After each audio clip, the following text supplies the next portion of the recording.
For 8 months, my son gave me the same answer. Work is crazy, Dad. I'll come by soon. Soon. That word kept me waiting through birthdays, Sunday dinners, even the anniversary of his mother's death. I kept telling myself he was building a career, raising a family, trying to survive. Then one Saturday night, I opened Facebook and saw a video from a family celebration. My son was standing beside another man with his arm around his shoulder. He raised a glass, smiled, and said, "To Richard, the father I always needed." I watched that sentence 3 times. Not because I didn't hear it. Because I couldn't believe the man saying it was my son. My name is Thomas Walker. I'm 67 years old, and for most of my life, being a father was the one thing I thought I had done right. My wife, Susan, and I had only one child. Daniel. From the moment he was born, that boy became the center of our world. I worked construction for nearly 30 years. Long days. Bad knees. Frozen mornings. Summer heat that made your shirt stick to your back before breakfast. But I never complained when it came to Daniel. Baseball equipment. We found the money. College tuition. I took extra jobs. First car. I spent 3 weekends fixing up an old Honda so he wouldn't have to take the bus. And whenever Susan worried that we were giving him too much, I always said, "He's our boy. One day, he'll remember who stood behind him." For years, I believed that. Then Susan died. And something between Daniel and me slowly disappeared with her. After Susan passed, the house became painfully quiet. At first, Daniel visited every Sunday. He would bring his wife, Emily, and our little granddaughter, Sophie. Those afternoons saved me. Then Sunday visits became every other week. Then once a month. Then almost nothing. I tried not to pressure him. Whenever I called, Daniel sounded rushed. "Hey, Dad. Everything okay?" "Yeah. I was just wondering if you guys wanted to come over Sunday." A pause. Then the same answer. "Work is crazy, Dad."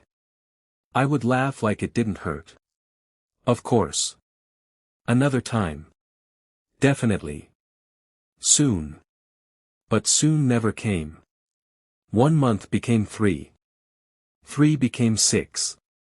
By the 8th month, I had stopped setting 4 plates on Sundays.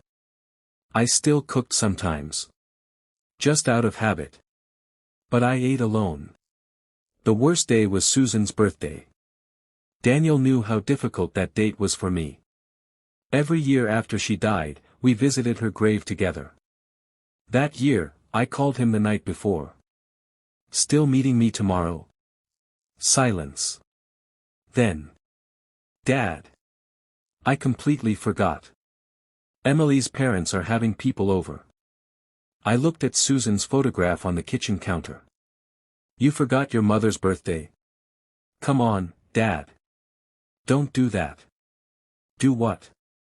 "Make me feel guilty." I didn't answer. Daniel sighed. "We'll go next weekend." He never came. The next morning, I stood at my wife's grave alone. And for the first time, I wondered whether losing Susan had also meant losing my son. A few weeks later, I was sitting in my recliner scrolling through Facebook. I wasn't looking for anything. Then I saw Emily's post. Celebrating the best man we know. There were pictures of a huge backyard. Catering. Champagne. A beautiful house. Daniel was there. Emily. Sophie. Everyone smiling. Apparently, it was Emily's father Richard's 60th birthday. I almost kept scrolling. Then I saw the video. Daniel was giving a speech. He stood beside Richard, holding a glass. "I just want to say something about this man." Everyone became quiet. Daniel smiled. "When I married Emily, I didn't just gain an amazing wife. I gained a mentor, a friend. He looked at Richard. And honestly, the father I always needed. People clapped. Richard hugged him. And I just sat there. Frozen. My own son had been too busy to visit me for 8 months. But he had time to stand in another man's backyard and call him the father he always needed. It wasn't jealousy. That's what I kept telling myself. Richard was a successful businessman. Wealthy. Confident. The kind of man who owned golf memberships, investment properties, expensive watches. I had nothing against him. But I knew what Daniel meant. Richard represented everything I never was. Connected. Educated. Powerful. Useful to his career. I remember Daniel once telling me. Richard knows everybody in the industry. He's introduced me to some important people. At the time, I was happy for him. Now suddenly, every missed dinner felt different. Every cancelled visit. Every work is crazy. Maybe Daniel wasn't too busy. Maybe spending time with me simply didn't benefit him anymore. That thought hurt more than the video. I didn't confront him. Not immediately. I simply stopped calling. No Sunday invitations. No checking in. No messages asking when I could see Sophie. For 3 weeks, my phone stayed silent. That told me everything I didn't want to know. Then, on the 4th week, Daniel finally called. "Dad, you okay?" "I'm fine. You've been quiet." I almost laughed. "You noticed?" "What's that supposed to mean?" I took a breath. "Nothing." Then Daniel said. "Listen, Emily and I may need your help next Saturday. Can you watch Sophie?" There it was. 8 months too busy to visit. 3 weeks without checking on me. But when he needed something, suddenly he remembered my number. I said quietly. "I already have plans." Daniel sounded surprised. "You do?" "Yes." "With who?" I paused. "Does it matter?" 2 days later, Daniel came to my house. He walked in irritated. "Okay, Dad. What's going on?"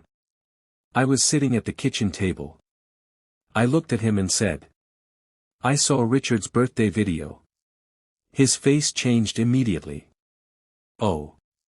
Just that?" "Oh." I asked. "Did you mean it?" "Dad. Did you mean what you said?" He looked away.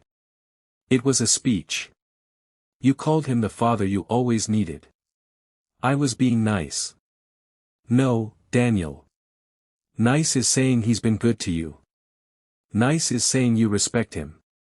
My voice started shaking. "You told a room full of people that another man became the father you always needed."